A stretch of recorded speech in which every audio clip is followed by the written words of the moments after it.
Hello everyone and welcome to a look at the Vagrant, which I think has been on early access for a while. It sort of plays like a Vanillaware game. It's like a Dragon's Crown, Odin Sphere, that kind of thing. I've been saying it reminds me more of Odin Sphere, and it's been reminding me more of Odin Sphere because of the map. I'm just going to have to deal with some enemies. And also, like you can see, I think from looking at the character model, why it maybe would remind you of Dragon Crown, or Dragon's Crown. Yeah, I actually think maybe gameplay-wise it probably has more in common with Muramasa, which isn't a game I spent a huge amount of time with, but yeah, it seems okay. So it's similar in terms of the combat, and so you've got, say, I'm using a PS4 controller, but it's on PC. It doesn't support PS4 controller natively. I've noticed a trend of games doing that. This you do need like an input mapper or something just to get that running. So presumably this thing's gonna fire arrows at me. So I'm gonna. There we go. Okay. So it has similar things. So there's. Let me get my thoughts straight. So there's money being dropped. You can also maybe just see a cake there. So if I was low on health, that cake would just fill it back up.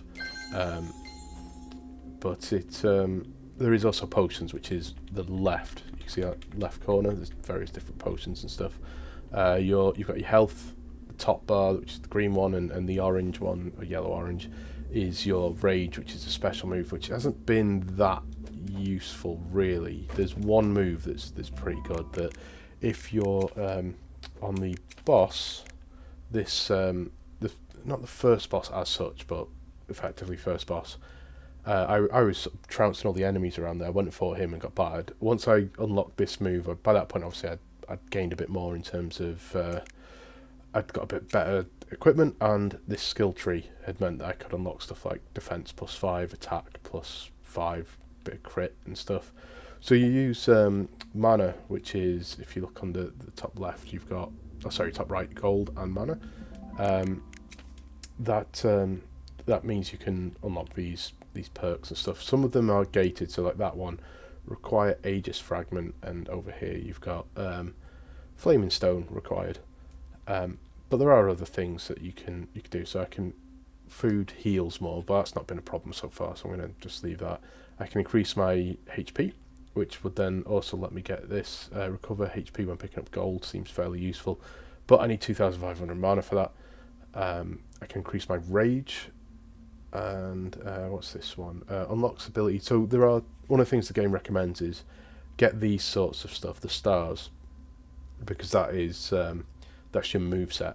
So you need to get, say, the dodging while evading to neutralise incoming attacks, and this is air dodge, and I think double jump needed to. Okay, I'm going to get this because this is the spell that I was on about. That's really useful. So that costs less rage now. That's good. Might actually be able to use it. So yeah, it's worth getting some of these. Like drop kick isn't particularly useful from what I've seen. I don't know what the wyvern attack is. So increase the number. Okay, that might be fairly useful to get at some point. But yeah, so beyond that, there's equipment, weapons, and armor and stuff. So I've got. I didn't see that sword before. It doesn't do a great job of when you're on a shop screen telling you, see how it shows that the attack's increased and all that sort of stuff. It doesn't do a great job of doing that in on the shop screens, so it's a bit of a problem. But you can see that it's like, all right, okay, if I'm trying to buy chain armor, I've already got some chain armor. You can see the slots for like rune slots. I guess I've got one empty at the minute. Yeah, and then like I said, potions, stuff, items, which I've got runestone there, material to make stuff, consumables. That these are weaker health potions and stuff, I guess. Yeah, right. So let's move on a bit. That is a potion barrel, because I got hit before. Yeah, so the reason it reminds me of Odin Sphere really is this map. So I'm aiming for that question mark, which I need to go down from here for, but I don't know how to get. I didn't see a way down. So I reckon this gate is going to be, yeah, this door is locked, right, so we need to go up. And that will probably unlock that door. So that ladder doesn't work unless I'm being an idiot. So yeah, so we've got air dodge and stuff. Let's move. So it does move a little slowly at points, and one of the criticisms I've got of it is you start to feel like you're mashing out combos because you have to be very, very deliberate if you want to do that sort of rise and attack. It's counting inputs before, you know. So this guy we need to... Actually, I'm going to take care of this guy because the archers are a pain in the arse. But yeah, this guy's shield you can't break through. Or maybe eventually you can, but yeah, attacking from behind.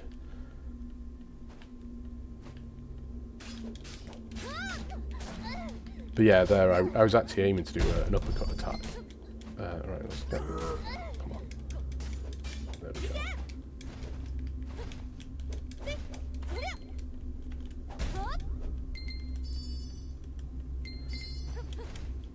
So yeah, the bosses are quite large and stuff. The enemies, these are more interesting than a lot of what you are fighting will be rats and stuff like that. Very small things, particularly early on. But even getting into this bit, I'd seen quite a lot. So you see my health is fairly low. I could use, or it's not that low, but I could use an item, one of these. But boxes and enemies and stuff will drop. There you go, there's like a cheese or something there, which I think might just count as... No, it gave me my health back. So yeah, it's kind of always worth... Oof. There you go, so that's quite a good touch, that I need to break these spikes. So yeah, there's cool things about it. It's not a there you go, I've got that as well. So it's sort of yeah, it's very Vanillaware. I hope that's what they were going for, and I'm not being really dismissive of it, because that's what it reminds me of.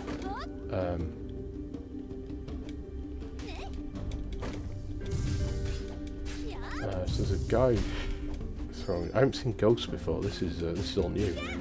That guy throwing dynamite in the barrel there. Not really had too much dealings with him before either. Oh. So one of the problems is once you're on fire, you're kind of on fire. Not forever, but I don't know if you can. If eventually these ghosts stop, or if this is it and I'm going to be fighting ghosts forever until I get out of this room. Oof. So yeah, this room's different than I've faced before. I'm gonna there we go. So one of the things it does with so yeah, like jumping there was a bit it feels like it's not quite responsive enough. Like there's a frame or two in there. Like the game doesn't run slow or anything, but yeah, this is getting a bit Castlevania. Inspired by the ancient text in the tablet, you have learnt a new skill. I don't know what skill though. Right, let's keep going. I could do with like an uppercut, like a rising slash. I mean, I've got this one, but that's not quite what I'm after. So yeah, I think this is kind of cribbing off Castlevania, isn't it? With these ghosts, they are as irritating as a Castlevania Medusa head. So let's try and get out of this room. It's a good way to farm for money, I guess. New sword, but it's the same as this one, so it might be marginally more powerful or something. But and there you go, picked up some health, I think.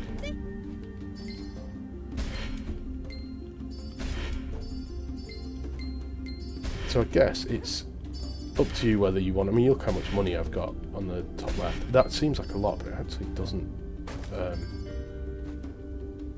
Okay, I think we've got a story thing going on here, so I'm maybe gonna call it. I've picked up another amulet. That's good. So yeah, so you've seen what this is now. It's really cheap on Steam. Like I say, I don't know how much it's been on early access and stuff, but it's currently half price. I think it's usually about £2.80, which I'm going to guess equates to $4. But yeah, it was 50% off, so it was what, £1. I don't know, £1.60 or something. It's for what's there. There's also for how much it is. There's a decent amount of games, even if this ends in the next 20 minutes. And I don't think it will. I think there's definitely another area, because looking at the map, it goes to a few, it goes to at least, there's 2 areas I can't get to yet. So yeah, I think it's worth the money, whether or not it stays particularly interesting in doing what it's doing. Like I say, it's not quite as responsive as I'd like it to be, and some of the text and stuff, if I see it sort of, this isn't a great one to do it on really, but it sort of stretches and then refits, so it fits in the text box, but it needs to finish the word before it does it, and just little things like that where you can tell it's not had the budget of a big expensive game. But yeah, for what it is, this seems pretty good. I'm not too sure. Well, the Vagrant, I guess she's a sellsword, so maybe it's that. But yeah. So yeah, that's the Vagrant. It's on Steam. I'm willing to bet it's going to come to consoles at some point. It seems like it might do quite well if it gets a bit of attention on the consoles. They tidy a few things up and stuff. But yeah, it looks good. Runs fairly well, decent amount of moves and stuff. But it's yeah, maybe just not quite as responsive in terms of the combos and stuff as it could be. But yeah, seems good.